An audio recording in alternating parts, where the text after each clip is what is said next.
কিন্তু আমি দু একটি কথা বলতে চাই যে হুসাইনের সাথে ইয়াজিদের দ্বন্দ্বের মূল জায়গাটা কোথায় ছিল, সমস্যাটা কি ছিল?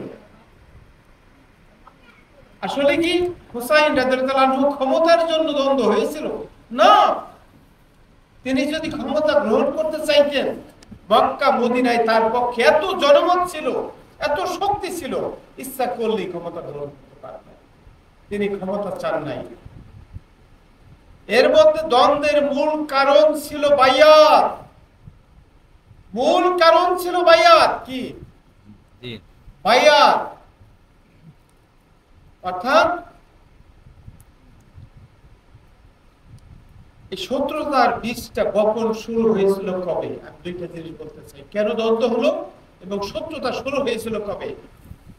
শত্রুতা শুরু হয়েছিল গাদিরে খুম, দা পন্ড অফ খুম, বিদায়ী হজের পর মদিনার উপকণ্ঠে যখন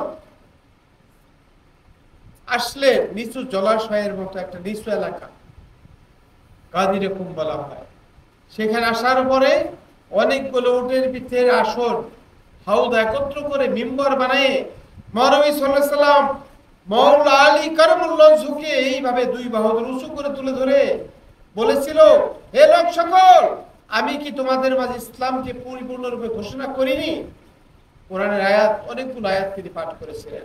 বলেছিল, হে ইয়া রাসূলুল্লাহ, বালা ইয়া রাসূলুল্লাহ, আপনি ইসলামকে পরিপূর্ণরূপে আমাদের মাঝে প্রচার করেছেন। তাহলে আজকে আমি নতুন ঘোষণা দিতে চাই, আমি আল্লাহর পক্ষ থেকে নির্দেশ প্রাপ্ত হয়েই তোমাদেরকে বলছি, সেটা হলো মান কুনতু মাওলাহু ফাহাযা আলিউন মাওলা, আমি যার মাওলা আলী তার মাওলা। সবাই মেনে নিয়েছিল ঠিকই তার রাসূলের বাণী। এর মধ্যে অনেকেই অন্তরের মধ্যে বিষ লালন করেছিল যে কিভাবে নবী বংশের পরিবারকে একের পর এক ধ্বংস করা যায়, হত্যা করা যায়, ইমামগণকে কিভাবে হত্যা করা যায়, সেই গাদিরে খুব থেকে এটা অন্তরে অলরেডি কিছু কিছু মানুষ শুরু করে দিয়েছিল। যেই ক্রমধারায় পরবর্তীকালে, আমি বলতে চাই না, অনেক প্রশ্ন উত্থাপন করলে অনেকের মনে আমার প্রতি একটা বিদ্বেষ জন্ম নেবে। তাহলে নবীর ওফাতের পরে ফাতেমা রাদিয়াল্লাহু আনহা তার মৃত্যু কি নিছক মৃত্যু ছিল নাকি কোনো কারণ ছিল? সে কারণের পিছনে কারা ছিল? আলী কারামুল্লাহ ঝুঁকে কুফার মসজিদের মধ্যে রুকুরত অবস্থায় পিছন দিক দিয়ে আব্দুর রহমান ইবনে মুলজিম যে তরবারি বিদ্ধ করেছিল, যার কারণে তার ওফাত ঘটে। এটার কারণটা কি ছিল? আরেকটু যদি মর্মান্তিক জায়গায় যাই, যেই নবীকে দেখার জন্য সবাই পাগল হয়ে যেত, যার আদেশ মানার জন্য পাগল হয়ে যেত, সেই নবীর দেহ মোবারক জমিনের উপরে 2.5 দিন পর্যন্ত, 3 দিন পর্যন্ত রইল।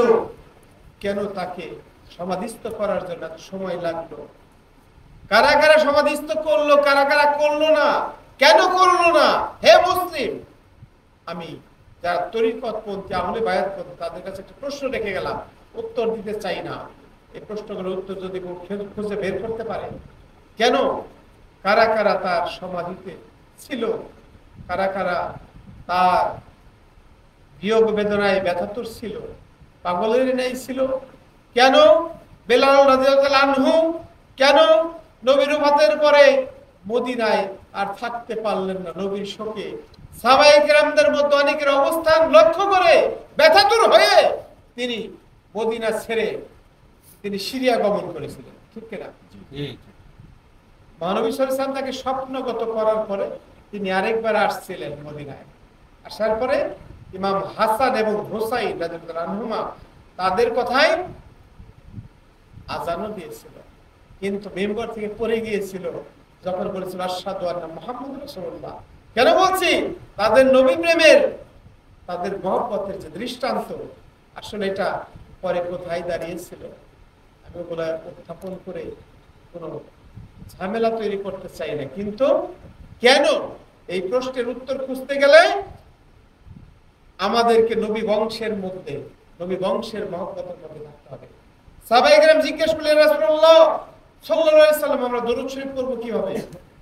তিনি বললেন তোমরা দরুদ শরীফ পড়বে এভাবে, যখনই বলবে আল্লাহুম্মা সাল্লি আলা মুহাম্মদ, সাথে সাথে বলবে ওয়া আলা আলে মুহাম্মদ। আমাকে যখন তোমরা সালাত পাঠাবে, সালাত করবে, সাল্লি আলা মুহাম্মদ, সাথে সাথে বলবে ওয়া আলা আলে মুহাম্মদ। সাহাবায়ে কেরাম জিজ্ঞেস করছে, ইয়া রাসূলুল্লাহ, আলে মুহাম্মদ কারা? তার গায়ে এমনি কালো চাদর ছিল, চাদরটার মধ্যে তিনি ফাতেমাকে ডাকলেন আসো, আলীকে ডাকলেন আসো, হাসান আসো, হুসাইন আসো। তার কম্বলের মধ্যে পেঁচ দিয়ে, চাদরের মধ্যে পেঁচ দিয়ে বললো। সাহাবায়ে কেরাম দেখে 4 জন আর আমি 5 জন, আমরা হলাম পাক পাঞ্জাতন। অনেকে কয় এই কথা তো আরবিতে নাই, আরবিতে আছে তাহিরাকুম তাতহিরা, পবিত্র বিশুদ্ধ আহলুল বাইত। এই পবিত্র ফার্সি শব্দই হলো পাক।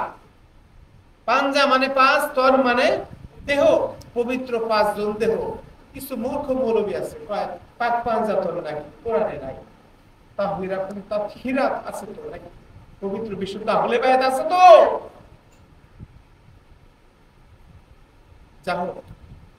আজ এই হুসাইন রাদিয়াল্লাহু আনহু যে কথা বলতেছিলাম, কেন সংঘর্ষ? ভাইয়া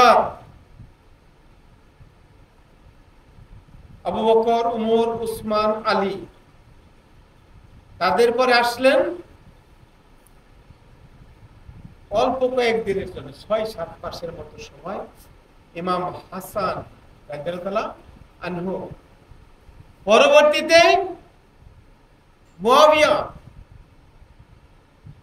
তার মাধ্যমে বিশাল একটা ফতনা তৈরি হয় ক্ষমতার দ্বন্দ্ব নিয়ে।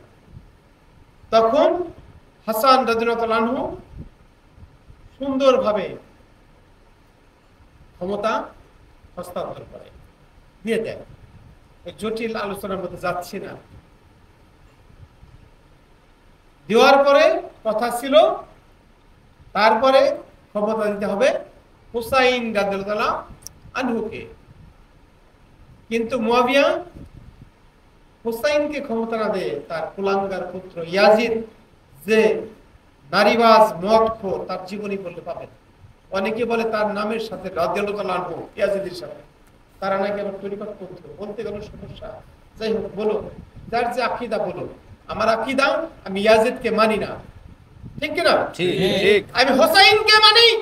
যে বলে আমি হুসাইনকে মানি, ইয়াজিদকে মানি, ও ভণ্ড। দুধের মধ্যে যেই গাভীর দুধ, ওই গাভীর সোনা ওই দুধের মধ্যে দিলে দুধ ভালো থাকবে না, ওটা নষ্ট হয়ে যাবে, জমে যাবে, খাওয়ার উপযুক্ত হবে না। তদ্রূপ ভাবে যে হুসাইনকে ভালোবাসে, সেই ইয়াজিদকে ভালোবাসতে পারে না। কৌশল করে কয় ইয়াজিদ তো উবাইদুল্লাহ ইবনে জিয়াদকে, হুসাইনকে হত্যা করার নির্দেশ দেয় নাই। এইটাই আমি প্রমাণ করতে চাচ্ছি। দিচ্ছে কি দিচ্ছে না? তাহলে ইয়াজিদকে ক্ষমতা দেওয়া হইল। সে ক্ষমতায় যাওয়ার পরে দেশের মধ্যে অরাজকতা এমন ভাবে বেড়ে গেল, কুফার অনেক মানুষ, এটা হলো ইরাক, বর্তমানে বাগদাদের যে এলাকাটা, কারবালার যে পরে ওই কুফা এলাকাটা, ওখানে তারা চিঠি লিখতে থাকলে ইমাম হুসাইন রাদিয়াল্লাহু আনহুকে। তিনি ওই সময় মদিনা ছেড়ে কিছুদিনের জন্য মক্কায় কেবল আসছেন।